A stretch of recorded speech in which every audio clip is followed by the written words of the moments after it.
Welcome to a brand new rebuild on the channel. This is rebuilding Sampdoria and we are in Serie B for the first season at least. The aim to get promoted into Serie A and then to get into the Champions League and win Serie A itself. That's going to be quite a challenge considering we're also starting with a pretty poor development centre and a negative transfer budget.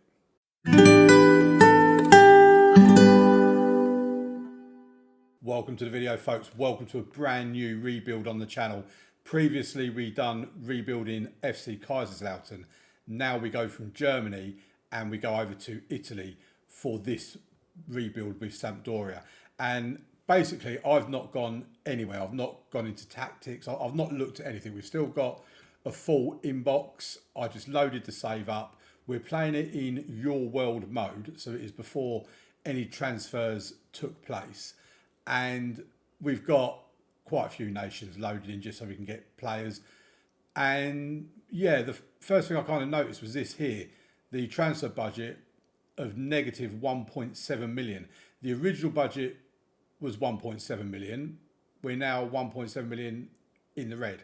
So that's not looking good. The wage budget itself, we have like £300 left in the wage budget. So basically, we have to sell before we can buy it. It is that simple. And when we do sell players, we've got to get rid of this £1.7 million transfer debt. If we have a look at the finances, I mean, there is 9.9 million in the bank. I don't know why they can't just move a little bit of that over to here, even if it means the wage budget stays the same. But yeah, as you can see, we are in a bit of a pickle. Let's just say that. I did look at the dev centre to see that we have an average under 20 squad and an average under 18 squad. So it doesn't look like there's going to be a great deal in there. We do have a couple of promising wingers though here on the first team candidates. We've got Marco Deli Manash, presumably that's how you say his name. He's a left winger, can play on the right, but he much prefers the left. He's 2.5 star current ability with 5-star potential. So there is a lot to unlock from him. The fact that he's got 15 dribbling kind of makes me want to make him an inside forward more than a winger. I know dribbling is important to be a winger, but for me it's always, if we have him there and support as an inside forward, he's got the first touch, he's got the dribbling, maybe just needs to improve his finishing a little bit, maybe his composure as well. But that will come with experience. So I think we will definitely look at moving him over into the first team. At the same time, if we actually have good players in that position in the first team already and we don't need him, there is a potential we could sell him. You know, if we could get 3.5 million for him, that would certainly wipe out the transfer budget side of things, and we could potentially move a little bit over into wage budget as well. I'm getting ahead of myself. Then we've got Samuel Ntanda, who's a Belgian 18-year-old. Again, likes to play on the left, can play up top. The fact we've already got an 18-year-old on the left, I might actually utilise him as a striker if we need to. 2-star current ability with 3 to 4 star potential. He's a promising winger. Yeah, he could prove to be a nice little option for us. If we actually have a look at the under 20 squad in its full and filter it by potential, we have also got, as well as the two that we've already looked at, we've got Mattia Vitali, who's a central midfielder and can play central midfield, box to box maybe, Mazzala, ball winning midfield, and maybe he's got a little bit of tackling in there. Again, he's someone we could use and we could make use of as a squad utility player. He's only 18 years old, he's Italian. Let's see how he can progress maybe. Anything under that 2-star, maybe 3-star, I think we're probably not going to be using these players unless we're in a bit of an injury crisis. Then we look at the under 18s and there really is nothing in the under 18s. I mean, it's a big under 18 squad, let's be honest. I mean, how many players do we have in this under 18 squad? We've got 46 players in our under 18 squad. That is insane. If we filter it by contract expiry, I mean, there's only 2 of them that expire at the end of this season. They're both out on loan by the looks of it. Yeah, on loan. So that is a massive under 18 squad that when you look at it, there's not really a great deal, or there's not really any potential there for the ones that would eventually move over to the under 20s. If we have a look at the size, I mean, this is massive as well. There's got to be close to 40 players in this one as well. And there is 38. Yeah, there is close to 40. And again, other than them three, there's not a great deal there. They do have a lot running out in 2024 though. They've got from there to there. So 24 players running out in or at the end of this season. We feel that by potential as well, because the three highly rated players we've got, their contracts are also part of the ones that are running out at the end of this season. So we will need to get them signed up to new contracts pretty much straight away. I'll do that probably off camera, but we'll start with the most valuable one. Let's discuss it. I mean, he is wanted apparently. Keen on signing. He's only interested in saying that all parties would like to do a deal. Here's a full state of play. So we'll do the contesting like we always do. We say thank you, that's great. We'll offer him a new contract. Breakthrough prospect, fringe player, that is absolutely fine with me. We will set this at end of season though, because we need to be a bit careful with what we're spending. And then he wants a 2-year contract. He's not having a 15% pay rise. We'll knock that down to 20%.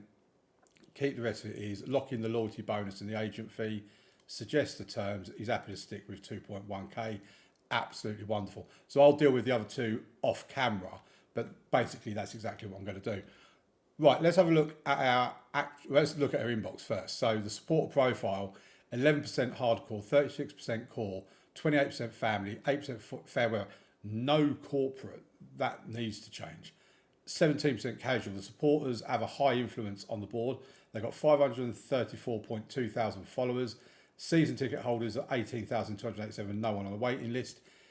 The supporters want us to gain automatic promotion to Serie A, play entertaining football and be competitive against Genoa if we happen to play against them. Yeah, Genoa, Sampdoria actually play in Genoa is my understanding of it. And Sampdoria's sort of rise really was in the late 80s, early to mid 90s. After Italia 90, that was the first World Cup that I really have any memory of. And as a result of Italia 90, I've got into Italian football. I was around, I was 11 years old at the time. And I got into Italian football as a result of Italia 90. And Sampdoria, along with Lazio and Parma, were three teams that I really liked at the time. And when I was looking at who to do the rebuild with, I noticed that Parma were in Serie B as well. So I was going to do Parma. And then I looked at Sampdoria, saw they were in the same division, and just thought it's got to be Sampdoria. Right, enough about This Is Your Life. So this is the club vision expectations. Play entertaining football, play attacking football, sign players from the lower levels of the domestic game. Well, at the moment, I can't sign anyone, so I don't know how I'm meant to do that. Increase commercial revenue, grow the club's reputation, sign young players to develop for profit. Yeah, that all sounds good to me. Work within wage budget. I'll try. Expand the stadium in progress. Okay, that's interesting. I mean, they're not going to judge me on that because that's obviously an informational objective, but they are looking at expanding the stadium. I think the stadium has 33,000 capacity. End of the current season, finishing the Serie B's top 4 place. Okay, so their objective is to finish in the top 4, whereas the supporters want us to get automatic promotion. Less automatic promotion is in the top 4. We'll find out in a minute. Be competitive in the Italian Cup, and then by the end of next season, they want us to win promotion to Serie A. I mean, I'll be honest with you, with Sampdoria, much like it was with Blackburn and with Kaiserslautern on the other rebuilds that we've done, if we don't get out of Serie B this season, then it is going to be nigh near impossible to get into the Champions League and win the Serie A, given the fact of how much we'd have to improve. So we really need promotion this season. This is players that are in the last year of their contract. I'll look at that again later. Tactical direction, yep. Right, let's have a look at the squad. And in terms of current ability, so, I mean, we have two really good goalkeepers. They're both a similar age as well. So Vladimiro Falcone, I mean, he's Italian, but also sounds a bit Polish or Russian or something. I mean, I'm thinking we sell one of these. He's wanted by Marseille on transfer. If we can get 4 million for him, that would be really rather tasty. What's his 2 negatives that he's got? Feels the squad is starting to lack sufficient quality and depth at centre-back. Nothing I'm going to be able to do about that. Has no strong feelings about the squad support for the manager. But that's fine. That's down to you. He is a star player. Then we've got Emil Oduro, who's not wanted by anyone. He's only got £1.5 million transfer. He's great one-on-ones, great reflexes, very good at throwing. He can throw a ball really well. And he's got really good natural fitness. Let's compare him to our other goalkeeper. Now, he is in the green, the other goalkeeper's in the blue, so he's got better distribution, slightly better shot stopping, not quite as good physically, same for speed, slightly better mentals, the same for communication, slightly more eccentric, but not quite as good in the air. I'm looking at that and thinking there's pretty much nothing between them. And he's quite happy to be a backup. He's 6'4" as well. The other guy's 6'5". They're both perfect for goalkeeping. Who's this guy? I thought he was another goalkeeper. No, he's a defensive midfielder. So we've got a defensive midfielder. We've got a left back. So what's that? Thomas Rincon, 35 years old, Venezuelan. He's wanted by Antwerp, Marseille and Lazio. We're not going to get much money for him, especially being the fact that he's 35. But if we could sell him, but then again, he's aggressive, he's brave, he's very determined, really good positioning, works hard, natural fitness, balance. He is really good, actually. I'm actually starting to think I don't want to lose him. I actually want to keep him around. But he can do ball-winning midfielder, defensive midfielder. We'd like to have him there. If I'm doing a 4-3-3, I'd like to have him there as a ball-winning midfielder and then have a box-to-box and a defensive midfielder in front of him, or not defensive midfielder, deep line playmaker. Then we've got Tommaso Ogello, who's 28 years old, 3.5 stars. He can play as a wing back. He'd be good on attack at wing back with 15 for crossing. He's got reasonable pace as well. He could do a long throw. He might be able to do long throws. Great teamwork, great work rate. I like him already as our left back. Then we've got this guy here, Manolo Gabbiadini, 31 years old. It's a bit of an old squad, isn't it? He's wanted as well by Fulham, Nottingham Forest and Udinese. At the moment, it looks like he's our striker. Manolo Gabbiadini as our actual striker. He can do advanced playmaker as well. Advanced forward. If we have a look at his history, he's not really known for scoring goals. But maybe that's because they played him in the attacking midfield area. If I'm not looking at doing a 4-2-3-1, potentially could play out wide, but I quite like him as a striker. Fabio Barini, okay, looks like he's 32 as well. Plays on the left. Look at all the yellows here. Work rate, teamwork, off the ball, determination, decisions, anticipation. Penalty taken as well, that's quite handy. So it's got as an experienced winger. He could do an inside forward over on this side. He can also do an inside forward over on the right. He can play up top as well. Might have to see what my assistant has to say about this. Bartos, him. He's Polish, again, 31 years old. Another player that's wanted by Vallecano on transfer. He can play on the right. I'd probably have him as the wing back on support rather than attack. And then the other guy that's on the left would be the attacking fullback. So usually I have an attacking right wing back and then have the left one on support. But on this one, I think I might turn it around the other way. So at the moment, we've got goalkeeper covered. We've got striker and maybe a winger covered. Left back and right back covered and the defensive midfield position covered. Then we move into Gerard Yepes, 3-star current ability, 5-star position, 20 years old. Okay, I like him. And he can play there. He can play further forward. He could be a deep line playmaker for us. His vision is not really where I'd want it to be. I do want to play him though, so he might end up being our... I want a ball-winning midfielder back here, not a deep line playmaker. But if we did do a 4-2-3-1, then we would have two players in the defensive midfield positions, one being a ball-winning midfielder, one being a deep line playmaker. So it's kind of lending a little bit to that at the moment. Then we've got Simone Giordano, 21-year-old Italian, 3-star current ability. I like him. He looks quite quite good for the role. I think he probably is going to be a backup option at the moment. He is wanted by a whole host of clubs that we could potentially try and get a bit more than just 2.2 million for. I mean, at the moment, everyone is up for sale. We have got some young players in this team. So Giordano and Yepes are the two that have got real good potential. So we do want to try and keep them, I think. Then we've got Mehdi Leris, who's 25-year-old Algerian. He likes to play further back, though, which isn't really... You can do a winger on each side. So we could actually have a winger on the right with him being that winger. So he's worth something. We've got another few high potential players, another defensive midfielder.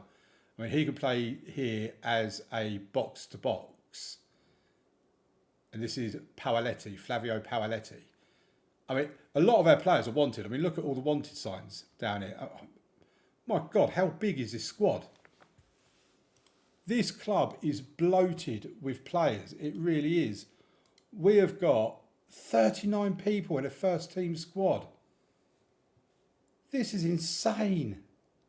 Right, I think what I need to do is get to the squad planner, have a look at who I want to keep, and anyone I don't want to keep, I think we definitely have to look to sell.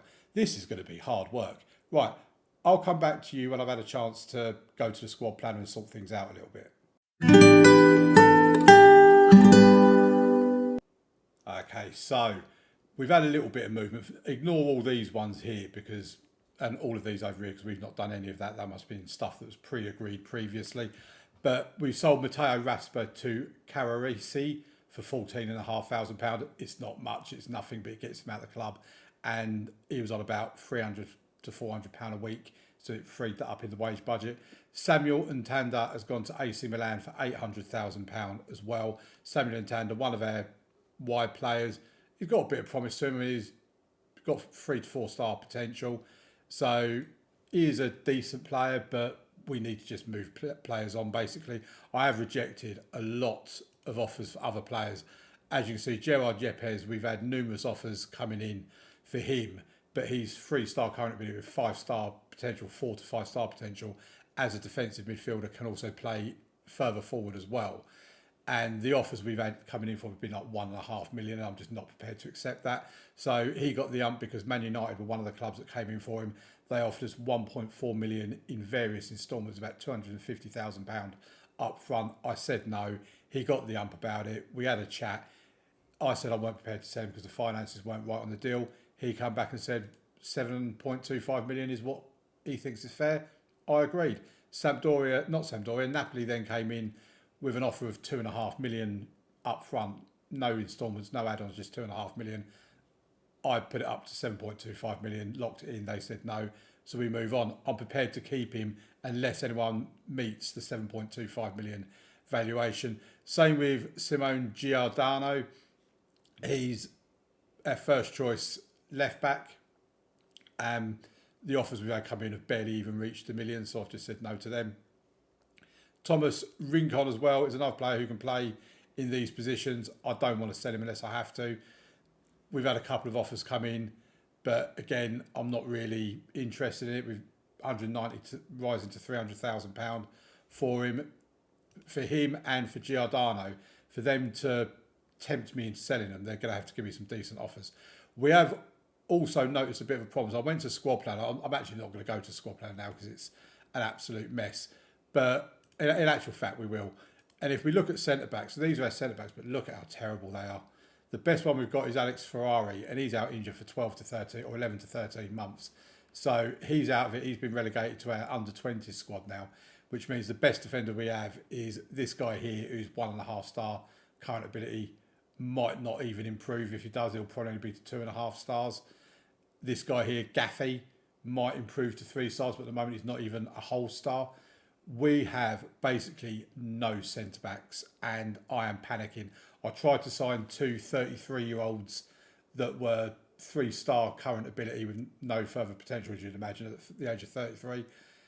They agreed to join us, but because we have no wage budget or no transfer budget, we weren't able to sell them. We needed £30,000 available in the transfer budget, and we obviously can't do it. But with the sales that we've done so far, we have currently got it down to £913,299 in the red. So we're getting in the right direction. The wage bill is coming down a little bit. We've got like £1,000 in the wage budget. If we do get this down, we are probably going to end up being overspent on our wage budget. The aim at the moment is get as many people out as possible and bring in at least 2 centre backs so we can start with something, because at the moment we have no defence and that terrifies me. Right, I'll join you in a little bit when I've got a bit more news.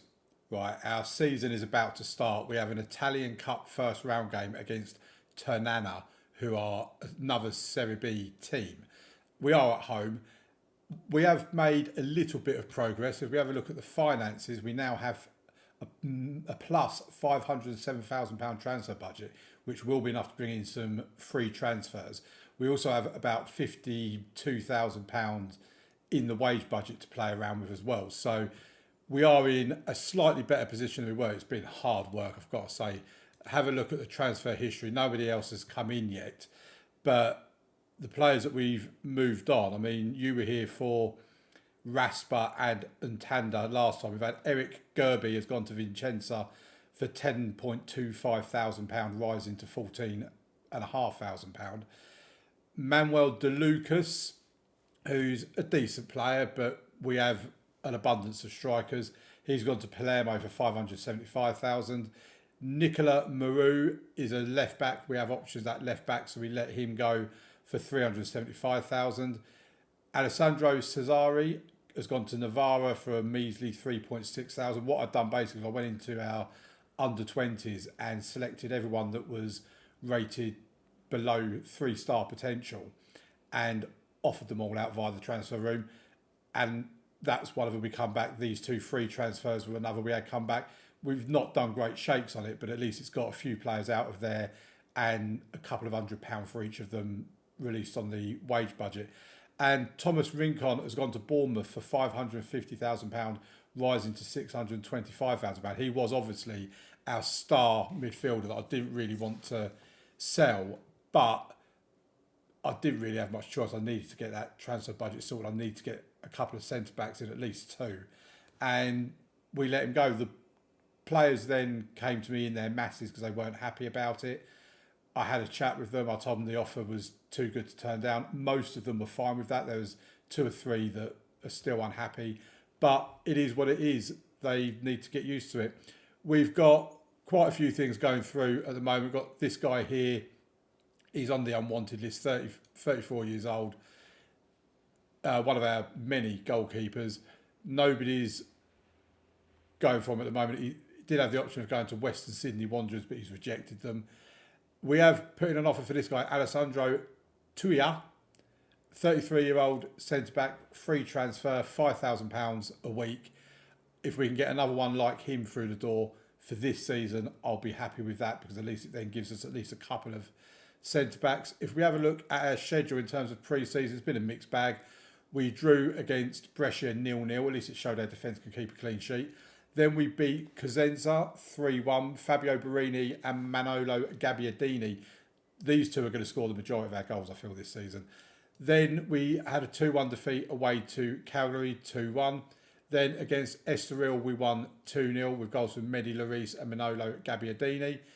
Then a 2-1 defeat away to Hellas Verona. And then Piacenza, we beat 4-1 away from home with goals from Leris, Ver, Barini and Aguello. We now play, like I say, Ternana in the Italian Cup first round. In terms of the way we start the season in Serie B, we have Venezia first up at home. Then we have Brescia away, Cremonese at home. And then we'll get to the transfer window. So the next time you see me will probably be just before we play Parma in the Serie B away from home. If we have a look at the season preview for Serie B, I don't usually take much notice of this, but they reckon we're going to finish 3rd. I mean, to be fair, I'll probably take 3rd. It is an interesting league, though, because if we look at the rules for it, 1st and 2nd are automatically promoted to Serie A. So ideally we want to finish in here somewhere. I'm not sure exactly how the playoffs work because the player, it's got here third, can be promoted to Serie A if there's more than 14 points separating third and fourth. So if we're third and we're 15 points ahead of the team in fourth, then we are automatically promoted to Serie A. If not, if fewer than 15 points separate third and fourth, then we go into playoff. And there's like 6 teams in this playoff. So my assumption is it will work out very similar to how it does in the National League, where something like 5th will play 8th, 6th will play 7th to create, that will be the preliminary round that we have here. Then the winners of that will then go into winner 1 will play 3rd, winner 2 will play 4th in the semi-final and then the final. That's my understanding. What a play out is, losing team is relegated to Serie C. So basically, if we look at the league itself, presumably somewhere around here, you drop it. We're not looking at being there, so I'm not going to worry about that. But we're looking at being top 2. If we're not top 2, we need to be 3rd, if not 4th. Top 4, basically, but ideally 1st or 2nd. And the fact that we're going to go into the season without any proper centre-backs, I mean, this terrifies me. I've got to say, it really does terrify me. We're going to have a look at what our assistant says is going to be our best 11. And that's our team to start with. So the team that we're most likely going to be going out against in the Italian Cup is going to be Falcone in goal, Giordano at left back, De Paoli at right back, Gega and this guy, Bartos, in centre back, Yepes, Villa and Vieira in the centre of midfield, with Barini and Leris out wide and Gabbiadini up top. One thing I am going to do, because I don't like the way this has been set up, is I'm going to put that as wing back on support, and this guy can do wing back on attack. That is how I prefer to do it. And then we'll have him on support. He can then be, I mean, he likes being an inverted winger, to be fair, so we're doing him as an inverted winger on attack. Usually it's the other way around. I have this on attack, this on support, this on support, this on attack. But because Giordano does look slightly better at crossing than what Paolo does, I think we're going to keep it that way. I might try it the other way around if it's not working out. But yeah, approximately this is going to be what our team is. I'm just petrified about our defence. I really am. Absolutely. But Conte needs to be left out.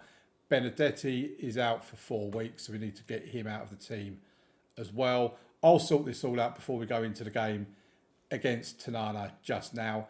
And I'll see you when the transfer window has closed, and we'll wrap up part 1 of the video there. Okay, the transfer window has slammed shut, as they like to say. We've had a pretty reasonable start to the season. We beat Tanana 5-1 in the Italian Cup first round. I went full strength, so I don't really know what my under-strength team looks like at the moment. And we had a pretty decent game, 5-1 victory. They were another Serie B team, so it was good to test ourselves against those. Ronaldo Vieira with a couple of goals, Gabbiadini with a couple of goals, and Barini with a goal as well. I did say that Gabbiadini and Barini were probably going to be our main go-to players when it comes to scoring goals this season, and that is exactly how it looks.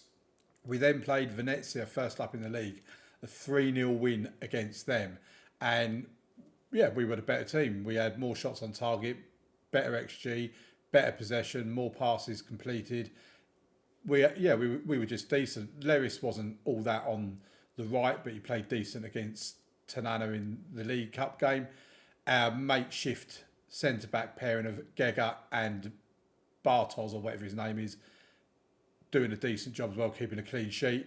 So happy all round with that. In the match as well, like Gabbiadini with 1 goal, Barini with a goal, and Valerio Ver with a goal.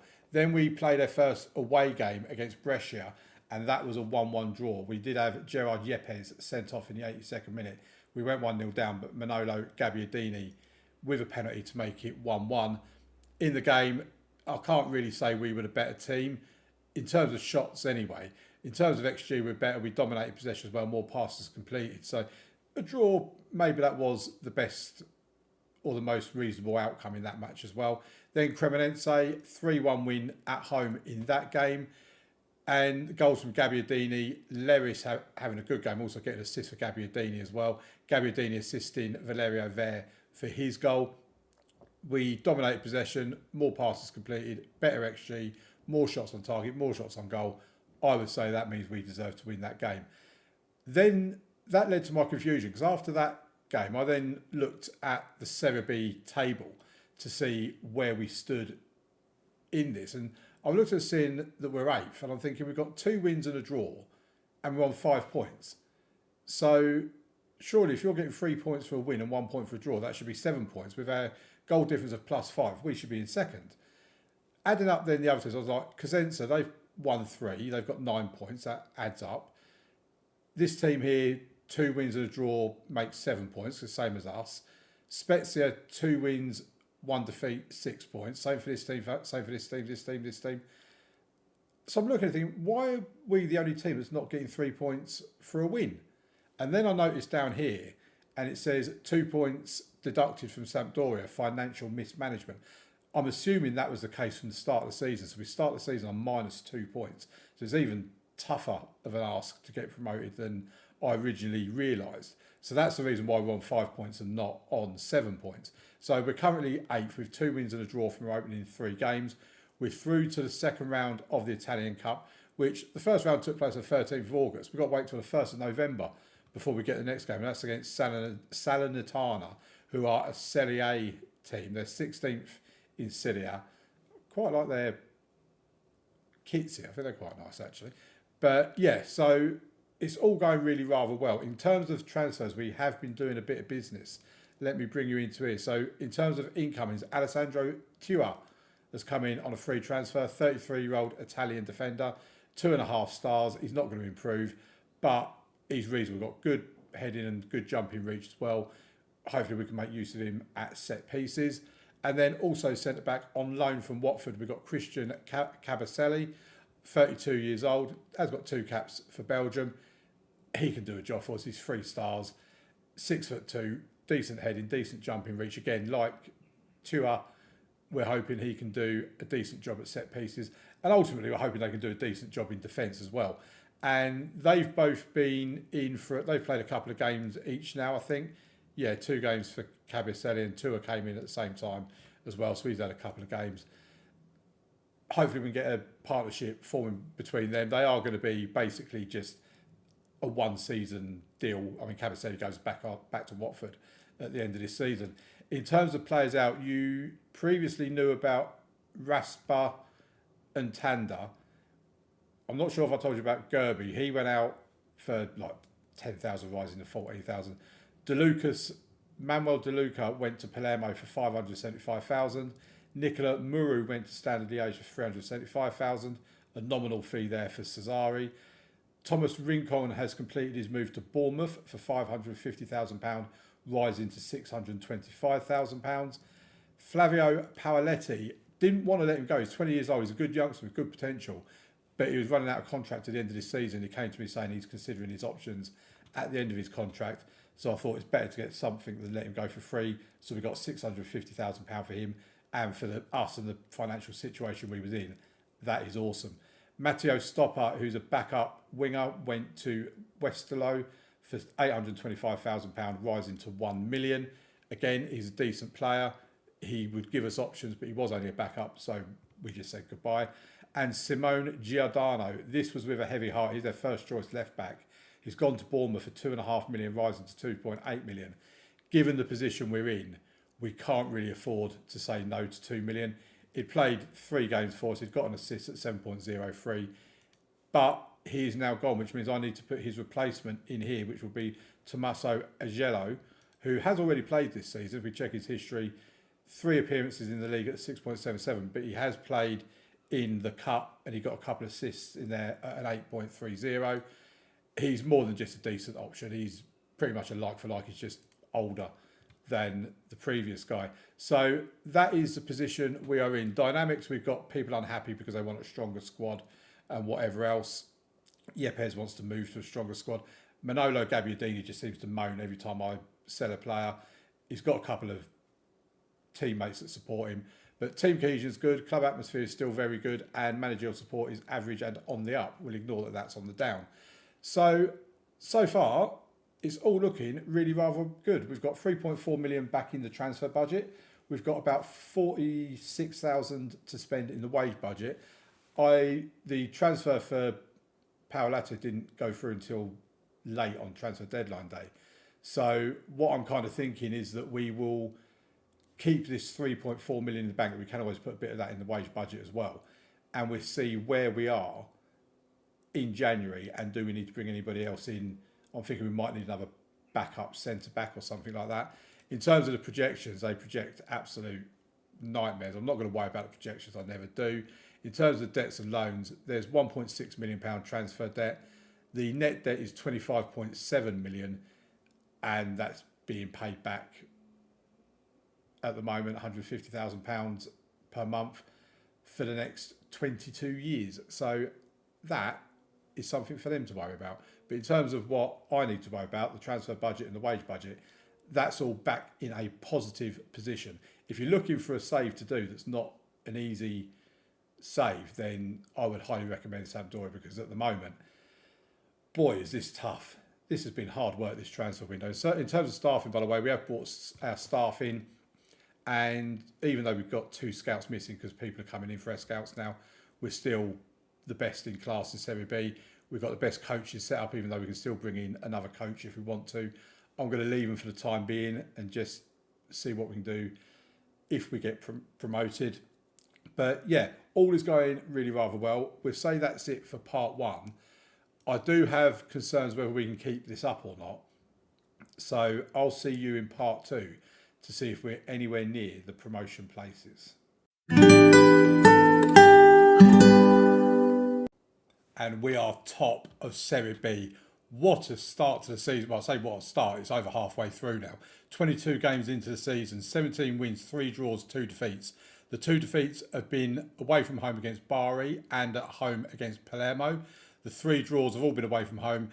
Catanzaro, 1-1 draw. Well, they're all 1-1 draws as well. Parma, 1-1. And Brescia, 1-1.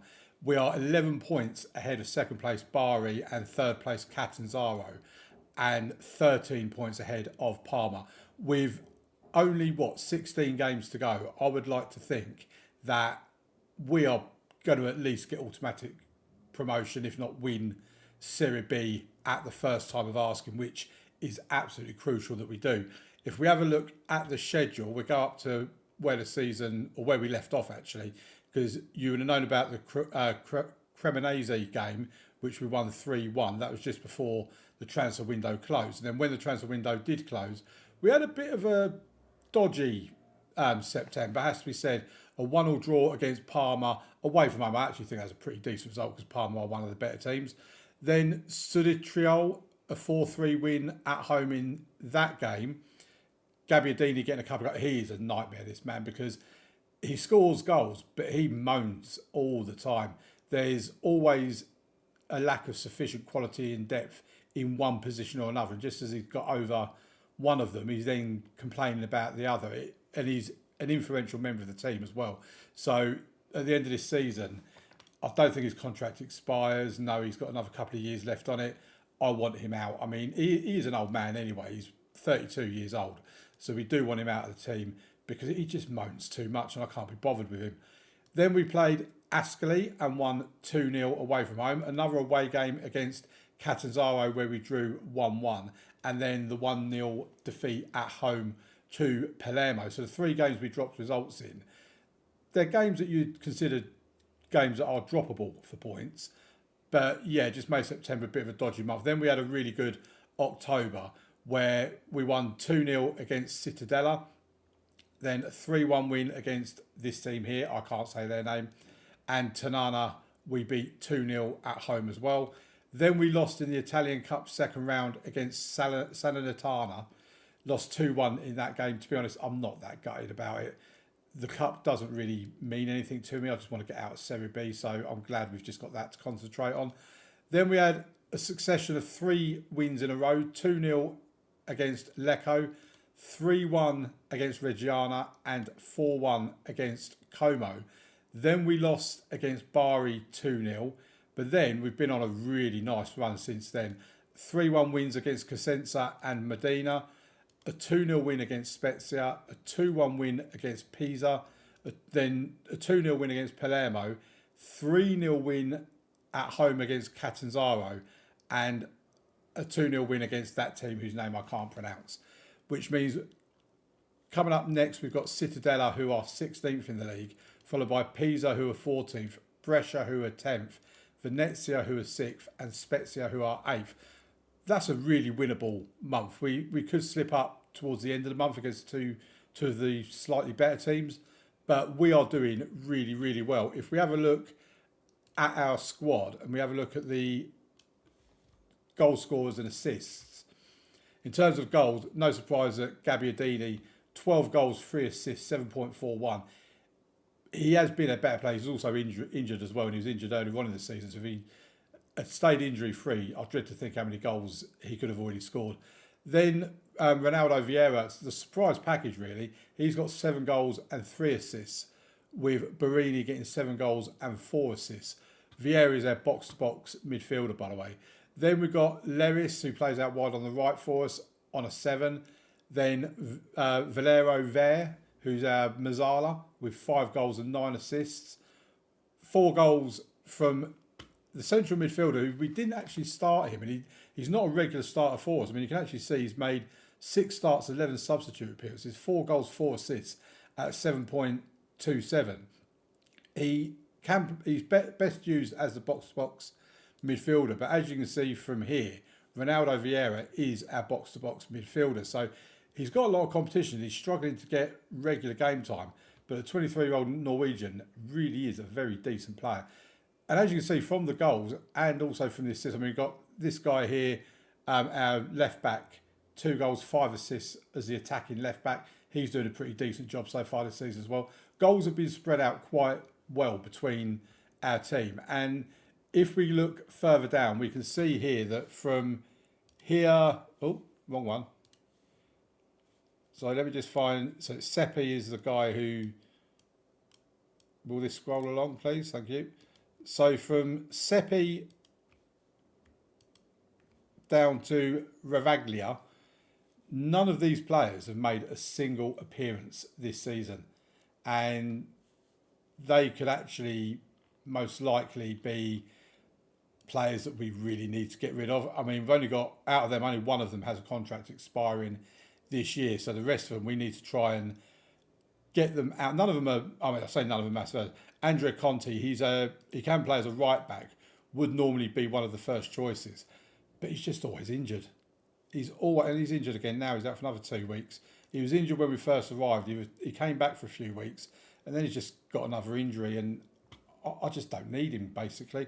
So, yeah, that is that. Now, there has been news on transfers as well. If we go into the transfer centre, we have brought in 2 more players. Both are defenders. We already brought in Alessandro Tua, who's a 33-year-old centre-back. And we also brought in Christian Cabaselli, who's a 32-year-old centre-back.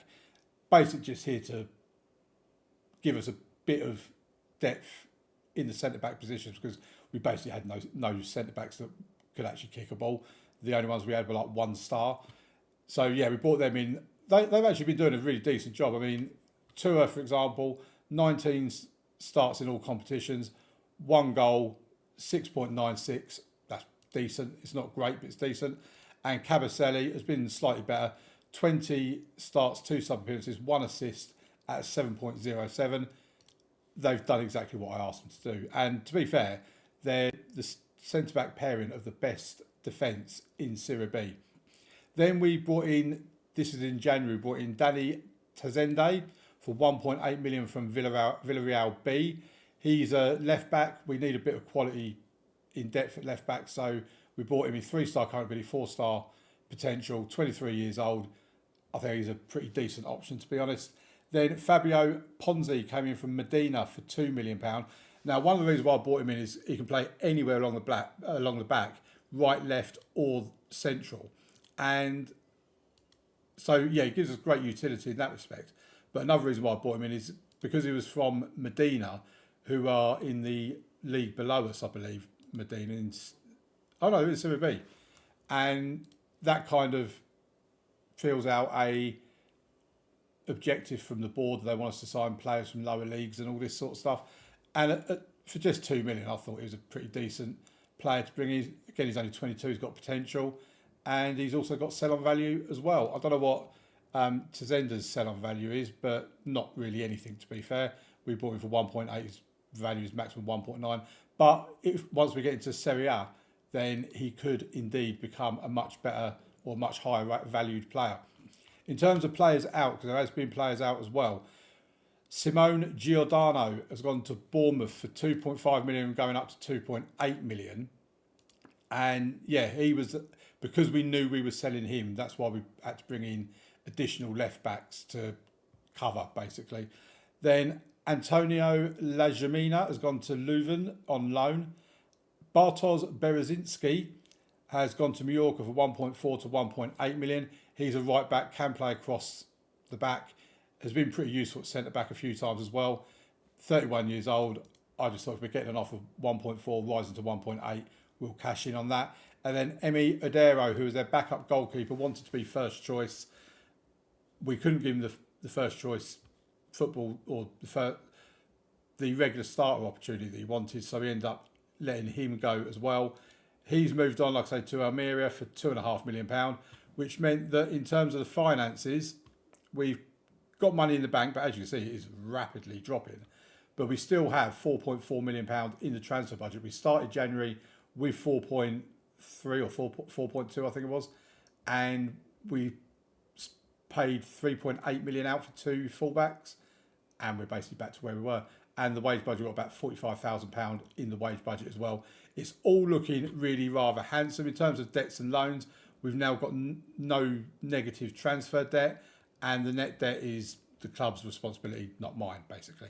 So yeah, that's where we are at the moment. Dynamics, I mean, managerial support is barely moving from where it is. Sometimes it's a little bit green, sometimes a little bit red. The players don't seem to like me. There's concerns from Manolo Gabbiadini that there's a lack of sufficient quality of depth at left back.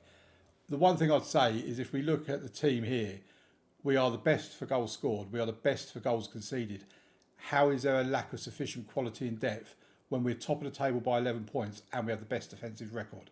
Don't be a moron. Get over it and concentrate on keeping fit and scoring goals. That's my advice to him. Right, I'll see you in part 3 of the video. And let's see if we can wrap up the Serie B title and get promoted to Serie A.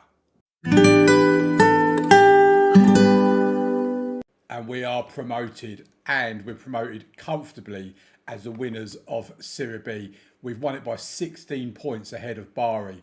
Now, it looks a lot closer than what it actually is, in all fairness. It has been tight for a long time. However, what you need to bear in mind is the fact that Bari's form has just fallen off a cliff towards the end of the season. We'll have a quick look at their schedule. And yeah, I mean, you look at it. I mean, they had it up here in December where they lost 2, drew 4, lost 1. So that's 7 games without a win up there, 3 defeats in amongst all that. Then they put in a little run where they had a little blip there, but otherwise it was just back-to-back wins. But then again, you get to here to April, 3 draws and 2 defeats in 6 games. In April and the first half of May, really not particularly good form from Bari. They did just kind of fall off a cliff. It's a shame for them because, like I say, they were following us the whole way, basically.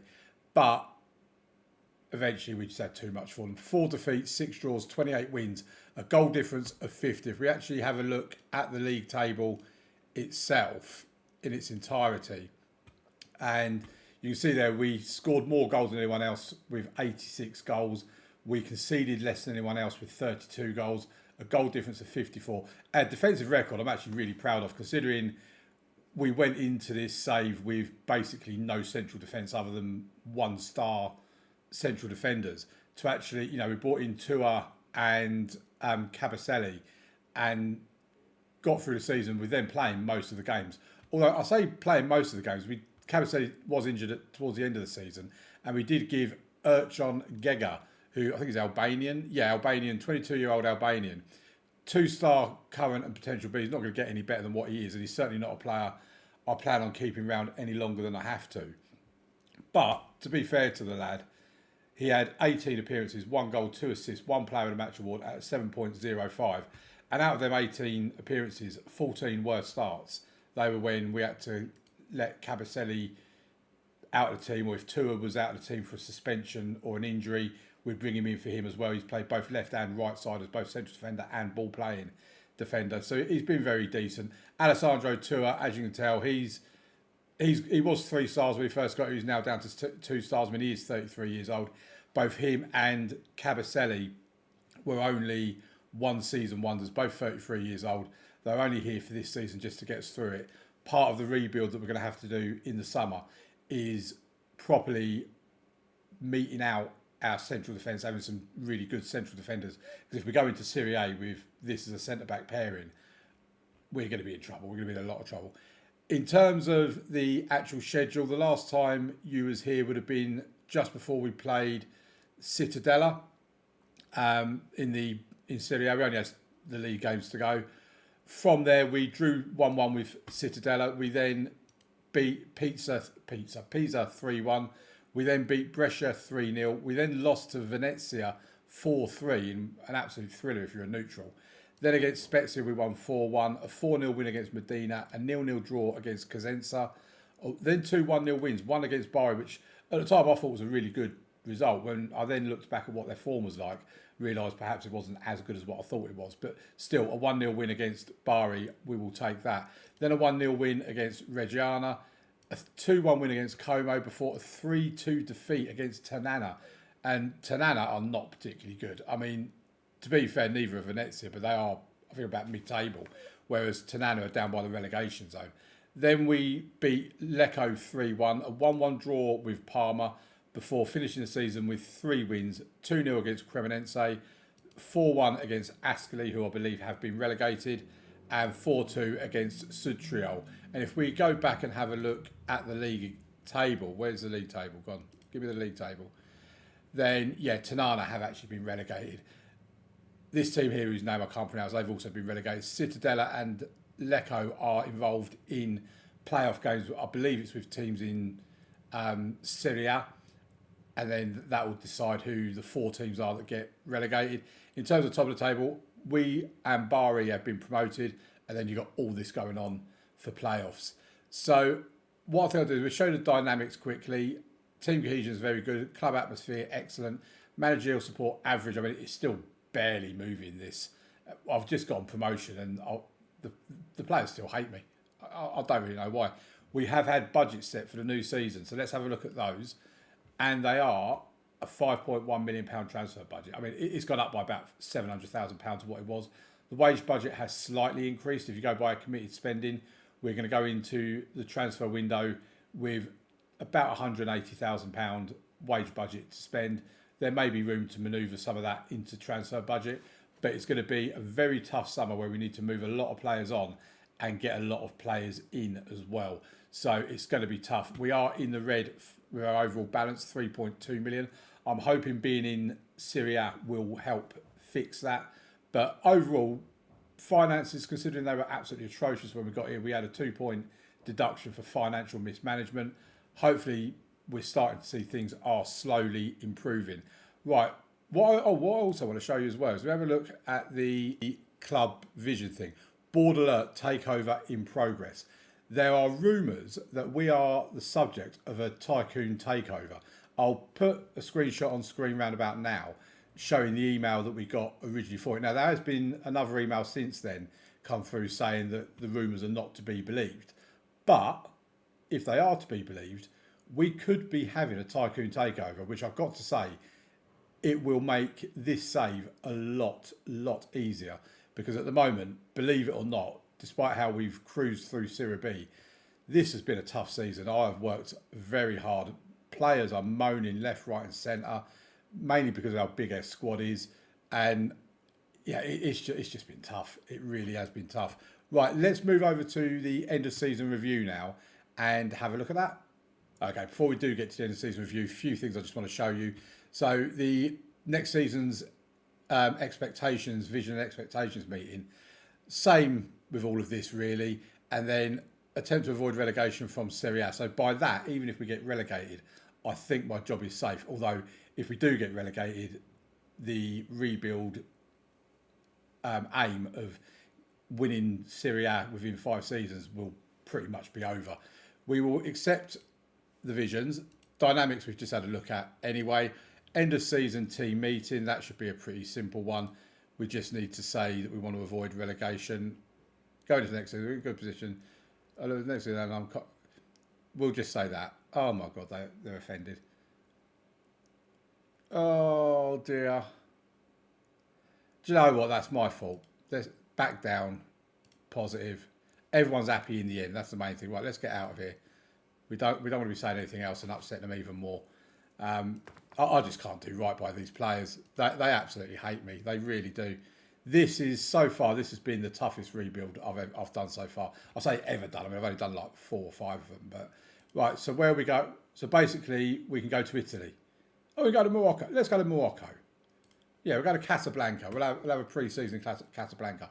We'll treat them a little bit. Right. I did also see where is it? There you go. So the support profile, supporters influence remains high. They've gained 93,000 social media followers. I think this is new as well. So I think at the beginning of part 1, when we looked at this, they didn't have any on the waiting list. They now have nearly 3,000. So hardcore's gone down by 10%, or gone down to 10%. Core has gone down to 35%. Family has stayed the same. Fair weather has gone up to 10%. Corporate still hasn't changed. They need to get some corporate profile in there. Casual stays at 17%. Right, this time I will see you when it's the end of season review. Right, I've moved on to the 1st of July and we are yet to have an end of season review. So I don't actually think we are getting one, which has most confused me. What's also confused me is I was looking at the Legends, Icons, Favourite Personnel, and we are on the Favourite Personnel. But also I saw Bruno Fernandes on here, completely not aware that he ever played for Sampdoria, but he spent 1 season on loan back in 2016-17, playing 33 games, scoring 5 goals. And that's got him on the Favourite Personnel list. So I'm not really sure if me being on the Favourite Personnel list is much of an achievement. But we're there anyway.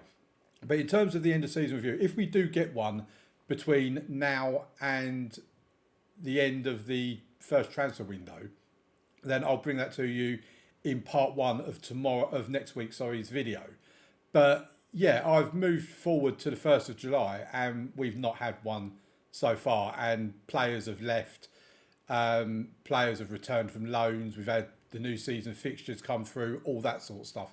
So we will end the video there. I'm sorry we haven't had an end of season review, but hopefully we'll get it in next week's one. By the way, I love the look of that black kit, by the way. I do really like that. But anyway, thank you very much for watching. I hope you've enjoyed the video. Please leave a like and subscribe to the channel, and I'll see you next week for episode 2 of Rebuilding Sampdoria.